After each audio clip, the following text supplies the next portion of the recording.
앞서 보신 것처럼 지난 4월 안인득의 흉기 난동으로 5명이 숨지고 17명이 다쳤었죠. 당시 얼굴을 찔리고도 주민들을 끝까지 대피시켜 감동을 줬던 아파트 관리사무소 직원이 있습니다. 29살 정현섭 씨가 바로 그 주인공인데요. 이후 언론으로부터 극찬받고 표창장까지 받았던 정 씨는 지금 어떻게 지내고 있을까요? 서윤식 기자가 취재했습니다. 지난 4월 새벽 안인득이 불을 지르고 흉기 난동을 벌여 아파트 전체가 공포에 휩싸였을 당시 관리사무소 직원 정현섭 씨는 도망치기는커녕 불이 난 계단으로 올라가 안인득을 막아섰습니다. 흉기가 손에 들고 있는 게 보이니까 그때는 이제 많이 무서웠습니다. 안인득의 흉기에 얼굴을 찔렸지만 정 씨는 피를 흘리면서도 끝까지 주민들을 대피시킨 뒤 마지막으로 응급차에 올랐습니다. 비상계단에서 이제 누가 다쳤다고 비명을 지르더라고요. 거기에 이제 정신이 들어가지고 이제 다쳐도 이제 쫓아갔죠, 저는. 정 씨는 광대뼈 골절에 잇몸과 턱이 내려앉고 얼굴 신경 절반이 마비돼 전치 20주 진단을 받았습니다.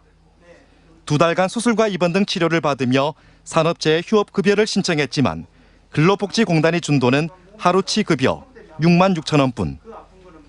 얼굴만 다쳤으니 일하는 데 문제가 없다는 이유에서였습니다. 언론 보도로 결국 휴업급여는 다 받았지만 더 큰 문제가 기다리고 있었습니다. 아픈 몸을 이끌고 아파트로 다시 출근했더니 사고 당시가 떠오르며 정신이 혼미해지는 외상 후 스트레스 장애로 근무가 힘들었던 겁니다. 어쩔 수 없이 정 씨는 석 달간 무급 휴가를 냈는데 그러자 관리업체는 임시직인 정 씨를 대체할 다른 직원을 채용해 버렸습니다.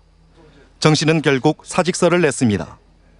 당시 쓸 때 이제 사건이 일어났고 그 사건으로 인해서 한순간에 이제 실직자가 됐다는 것에 좀 많이 섭섭했습니다.